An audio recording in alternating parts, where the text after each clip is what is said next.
I think this is one of the most beautiful, maybe one of the best watches from Tag Heuer in modern history. Yes. This is their new Skipper. We'll talk all about it and all of its history in a little bit. Picture a playground.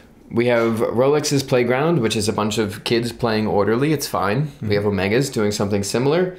And then you look over and you see Tag Heuer. And you see a 6-year-old getting pelted by a ball by a 50-year-old. You see some all-star athletes hitting it out of the park when they're playing against 2- and 3-year-olds. And that's the status of Tag Heuer. But not forever. Things will change. It's a mess. Yeah, it's a mess.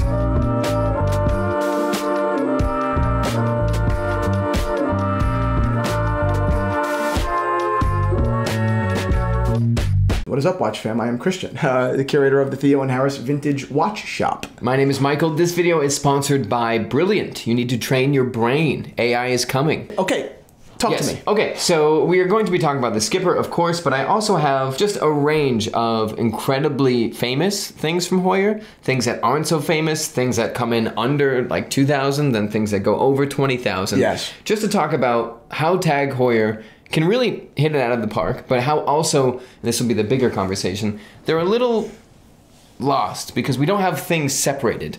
You can look at a watch on Tag Heuer for $20,000 and look at the watch to the right on the product page and see it for $2,000. Right. Which, if you're not a watch nerd, you're like, what's happening here? Yeah. Why is that one this much more? Why is that one? Tag Heuer is a funny brand because, you know, I think that globally, outside of the real hardcore watch community, like just among normal people, Tag Heuer has huge a perceived value. I think that Tag Heuer is on the level for most, or maybe a level below Rolex. Just maybe you know, just right there. But it's perceived as a successful man's watch, a real aspirational watch. Not to say it's cheap. It's priced like that too. That's what I was gonna say. And it is kind of priced like that. But for so long they underachieved. For so long they were, frankly, very wrongly associated with the level of watch they were associated with. Exactly. Tag made a lot of shit. I mean, a lot of real, you know, not refined designs, not intelligent designs, watches that, you know, on a construction level were mediocre. They made a lot of stuff that was just very boring and uninspired. And put it all in the same cage as some of their most flagship watches. Right. Which cheapens everything. You need to be very strategic with that. Yes, but they're on their way back, do you think? Well, that's the thing. I think there's a possibility that they could, I say on the way back, that means in the watch nerd world, because Tag is killing it everywhere else. They have huge ambassadors, everything like that. And it still does have that idea of being like the watch to get. But in terms of the watch world and respect that it's getting from the watch world, I think that is on the upward trend. And there's a few things that I think they could do to kind of better space things out and strategize a little differently.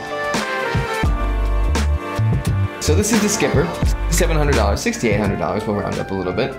Fantastic watch. Unbelievable. This obviously is referencing the original Skipper, which is a different watch. This is a homage to it. It's bigger, it's automatic, it's thicker, it's just, you know what I mean? It took the information and made it a modern watch. When I hold, let me put it this way. Yeah. When I hold a vintage date just, okay, from the 70s or the 80s, and I hold a new date just, I know the new is new, right? Yeah. I know it is of better quality, but the delta there is nowhere near as great as what I see from Tag. I like the Skipper, the original, but in my view, this new one is far more beautiful.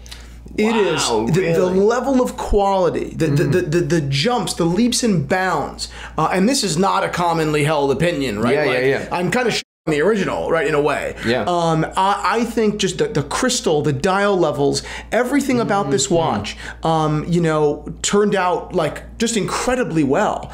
I've worn it, and I think it is really like one of the biggest no-brainers under $10,000. Yeah, that's what I find really interesting about Tag in general, is that I don't find this formula on watches at $6,700 or $6,800. I find this formula on watches that are $3,000 to $4,000. Like if I look at this for, maybe not this one, but when I get into watches in a little bit, get into other watches, I look at the Longines Ultrachron, for example, with the sapphire bezel and stuff like that. So I think the design language, interestingly, is beautiful, but I have that kind of thought already of like, well, no, I've seen that design on lower priced watches. Yes. Which I find tough. I do think this is beautiful. I do like this series of watches. I like the size and everything like that. A little thicker than I'd want, but I think they're fantastic. Again, who doesn't want a little bit of color is kind of the point, you know? And I think the people are coming around to it, you know? The Monaco is one of my dad's favorite watches, okay? We had a Panerai conversation over on Zero lately, by the way. We brought back Liquor Run, so my dad and I sat down last week over a bottle of Italian white wine, and we discussed Panerai, okay? One of the brands that he really loves. And he listed a couple other watches, and a watch that he forgot was Heuer's Monaco. He loves the Tag Heuer Monaco, okay? Because it's got just the color and an interesting shape, but really the color is so beautiful, and it's unlike a lot of the stuff you see from other brands. But it's too big. The Monaco is a big watch. It is a big watch. Whereas this Carrera, this Skipper is not. And it's got not only all the color, but even more color. If you'd like to go listen to that Liquor Run and have access to all of our podcasts, which we do release weekly, not only do I sit down with my dad, but Michael as well once a month, and I sit down with watch industry legends and watch dealers, and we sit down and discuss all of the goings-on behind the curtain of the watch industry, right? We have some really unfiltered conversation. It is not free. It is $10 a month, but you get $100 in credit and rewards when you sign up. So it is functionally free to be a member, but we just want to build a beautiful community over there. There are a couple hundred people already there and active that we're excited about, and we want to get even more of you over there. So head on over there after this, click the link down below, and sign up. But back to this watch. When this was announced just recently, I knew I'm going to be seeing these all over social media because they're that good. Well, it has the color, and this is the Skipper, and then their subsequent releases of this chronograph shape essentially is where I was like, okay, they're coming back now a bit more strategically than they were before, because before kind of what struck me was it seemed like Tag's whole thing was like, well, we'll just keep bringing the market lower and lower because this still has the reputation of the watch right below Rolex, but we can sell it for $2,000 and rip it. This to me looks like, no, we're now going to start appealing to watch aficionados. So then we go to the Monaco in 39 millimeters, which is a good size, in titanium, $10,750, not a cheap watch. But for what you're getting, it's a fantastic watch. It's a fantastic value. Again, it sounds crazy. It's $10,000 for a Heuer, right? 11 essentially. You never would you have thought you'd spend or consider $10,000, $11,000 on a Tag Heuer? Never, right? This brand was manufacturing pretty much garbage for quite a while, and garbage you'd buy at a discount, and even if you bought it, it really wasn't that great. But this watch is a better watch than a Daytona. It is. Whoa. Oh yeah, that's a better watch than a Rolex Daytona. I know that sounds ridiculous, but a lot has gone into that watch and its dial, but a lot has gone into that watch, right? Wow. I know it sounds ridiculous, but there's a lot of value there. There's a lot of value. There's a lot of value, a lot more value than Daytona. I think this was a home run. There's never been a Monaco so good. Wow. Glowing review. Glowing review. Wow. Okay, well then we move on. Then we have the Tag Heuer Aqua Bracelet Professional 200 Solograph. I like this watch a lot. Yes. Titanium, beautiful grade 2, which is, it's pure titanium, but it's not as hard as grade 5, so it does scratch easier. This is where I think we start to get back into that not so...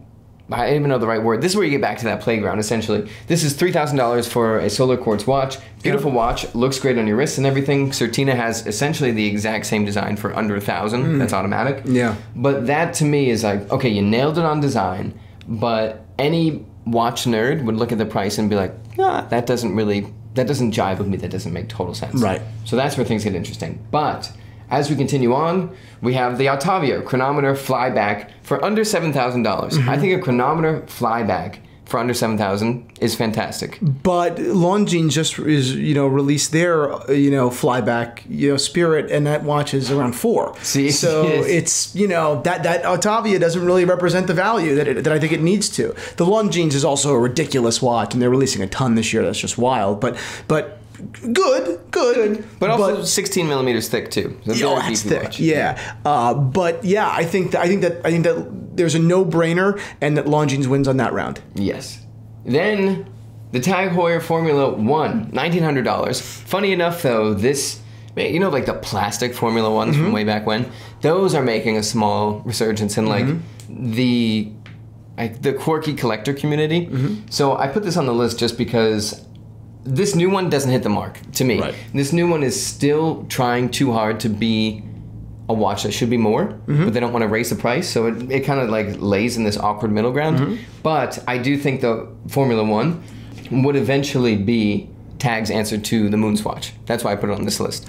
Interesting. Cheapen it down, go full plastic. You already have the plasticky looking bezel. That's smart. That's good insight. I think that's smart insight. I never thought about that before. Obviously, at $2,000, that's a cash cow for them. That's probably a watch that they're selling to a lot of kids graduating college. Parents are walking into Tag and saying, well, that's a really great brand. What can I get? You know, whatever. What can I get under $2,000? And the margin is probably ridiculous. So I get that, but I also see, you know, they can keep this the way it is. And introduce a $400 plastic one, and I think it would sell a ton of volume. Especially if you have it look like the ones, I think it was from the 90s. I have a couple of those. Oh, I have really? 2 of those, yeah. They just look straight from the 90s. You're like, this is, like, what is that made out of? Is it rubber or something? Very interesting stuff. But either way, then when we look back, those are some great watches from Tag that have potential, that maybe a few things should change, maybe they shouldn't. But when you're looking at Tag as a whole, you start to run into, if you sort by lowest, starting at the bottom, you run into things that are very dangerously close to mall watches. They still have Tag, but you can get a Tag Formula One, like I said, $1,650. I think that's a good way to put it. They come dangerously close to mall watches. That's because they are mall watches. Exactly. So you're in the mall, you see a watch, and then if you go the other way, we go higher, you have Torbs all of a sudden for $30,000. Which is, I think that's a little bit silly. I think it gets a little bit silly.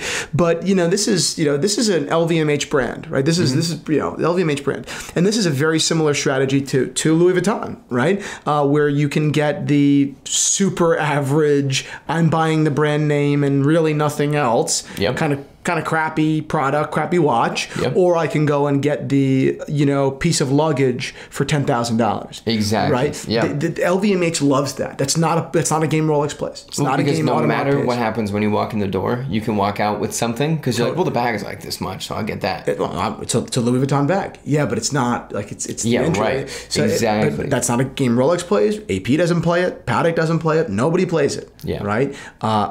Period. You know, but Tag loves to play it. Period. I mean, you know, even you see it with Bulgari. You know, I mean, you know, I don't think that the Octo Roma, apart from the new ones that are tourbillons, the Octo Roma doesn't hold a candle to the Octo Finissimo. Yeah, exactly. You know, I think so. You know, it's a different design slightly, but it's too close. It's too close and not as good. So for me, it's just like, it seems like the discounted one. It does totally. The Octo Finissimo is basically a perfect watch. I mean, it's basically flawless. Yeah. And then you've got something that kind of looks a lot like it, but is awkward and kind of fat. You know. Yeah. So it's weird. But Louis Vuitton, LVMH loves playing that game. Yeah. There's a lot of money in that game, right? Let's build a brand with a lot of like brand kind of value, and let's offer something cheap, right, that everyone will buy. So that's kind of the thesis of this video, that it does appear that Tag is shifting. They'll never stop. They'll never discontinue those very cheap watches. But they're shifting towards re-releasing heritage, changing things that look a little bit more appealing to a watch nerd. Totally. Because that market's going up. But the big question is, now, how do you shake that reputation? And is it by listing everything next to each other, or is it by starting to section things off? I don't think you do. I don't think you need to. I think both. I think you can have both. Fascinating. Totally. Okay. I think the collection, when you look at it in full, is ridiculous and totally in shambles, right? Oh, yeah. But I think there is a science there. A guy like me, you know, a regular watch enthusiast that like will spend money on a watch, or a guy like you, is not going to go to the mall to buy a Tag, right? And you can. Tags are sold at malls. Yeah. You're not going to go there because you know those aren't the tags you're looking for, and a whole different clientele will.